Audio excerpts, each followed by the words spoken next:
terima kasih Anda masih bersama kami di Sudut Pandang. Kita akan kembali melanjutkan perbincangan kita pada malam hari ini dengan tema berdampingan dengan COVID-19. Siapkah kita? Saya akan ke Bu Mas Dalina. Bu Mas Dalina, di Indonesia kita mencatat ada DBD, ada TBC. Nah, untuk perihal edukasinya apakah tetap akan sama, hanya protokol kesehatan untuk masyarakat kalau kita sudah mau transisi gitu ya? Atau ada tambahan lain yang harus juga menjadi catatan masyarakat? Ya, beberapa penyakit endemi itu sudah ada teknologinya, obatnya sudah ada. Seperti TB sudah ada OAT ya, atau HIV sudah ada ART, antiretroviral Ya, ya. treatment. Nah, jadi bagaimana agar pasien-pasien tersebut patuh atau adherence pada obatnya itu juga menjadi tugas kita. COVID memang belum ada pengobatan yang khusus untuk COVID, walaupun sudah ada SOC atau standard of care-nya, tetapi obat COVID yang pasti belum ada, tetapi vaksinnya ada. Kalau untuk TB dan HIV vaksinnya belum ditemukan. Jadi masing-masing itu punya kelebihan dan punya kekurangannya, dan kita mencoba agar setiap kelebihan dan kekurangan setiap penyakit itu bisa saling menutupi. Jadi konsisten terhadap pencapaian indikator-indikator pengendalian berbagai penyakit itu menjadi concern kita semua. Oke, saya akan ke Prof. Chandra. Prof. Chandra, sekali lagi untuk sistem setiap negara berbeda. Kemampuan setiap negara, ketangguhannya berbeda. Termasuk misalnya karakter masyarakat itu juga berbeda. Di Indonesia itu kita kenal euforianya terlalu tinggi. Vaksin menjadi salah satu syarat, orang ngantri.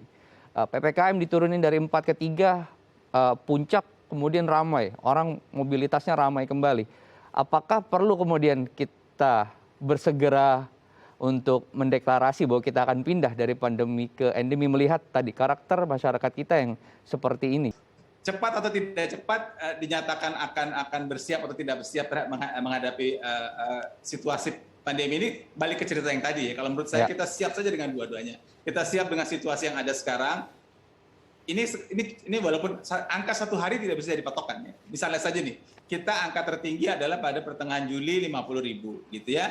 Kemudian 2-3 hari yang lalu atau keluar dengan angka 5.000 sehari. Betul. Saya bilang bahwa kalau gitu ini turun 10 kali lipat dari angka puncak. Besoknya yang 5.000 jadi 10.000. Jadi memang angka sehari selalu di dalam ilmu kesehatan masyarakat tidak bisa kita jadikan patokan. Kita mesti lihat tren, kita mesti lihat rata-rata seminggu dan sebagainya. Jadi semua orang bersyukur bahwa angka ini turun, semua orang bersyukur bahwa rumah sakit sekarang tidak penuh lagi seperti bulan lalu. Kita patut bersyukur tentu saja, tapi kita harus menjaga supaya ini jangan naik lagi, itu nomor satu. Dan yang kedua, kita menjaga untuk apa yang bisa kita lakukan ke depan step by step secara bertahap untuk bisa kemudian situasi lebih terkendali. Jadi memang tidak tepat kalau dengan situasi membaik seperti ini, maka orang ramai-ramai ke puncak seperti tadi Mas Imam sampaikan. Saya kebetulan di atas mobil juga, walaupun saya nggak ke puncak, saya lihat di atas mobil bahwa jalan puncak itu ditutup. Jadi saya nggak tahu Bu Mas Dalina, tapi dia dibongkar nggak lewat situ kali. Tapi jalan tol Ciawi itu ditutup karena sudah one way begitu.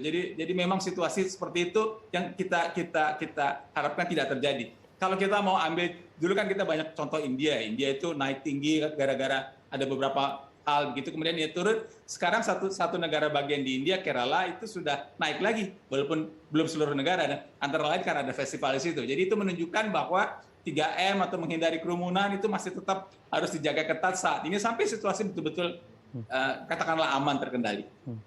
Oke, baik. Jadi Jagorawi sempat ramai ya Prof ya, sekalipun nggak ikut sampai ke atas gitu. Oke, baik.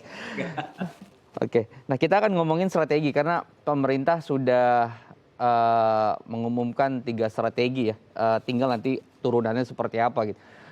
Melakukan data yang terintegrasi melalui aplikasi Peduli Lindungi, terus kemudian tracing, dan juga pelayanan kesehatan yang mumpuni begitu. Artinya masyarakat tidak lagi nanti akan berdesak-desakan masuk ruang IGD atau misalnya tidak berdesak-desakan untuk mendapatkan oksigen karena tidak ada layanan tersebut gitu.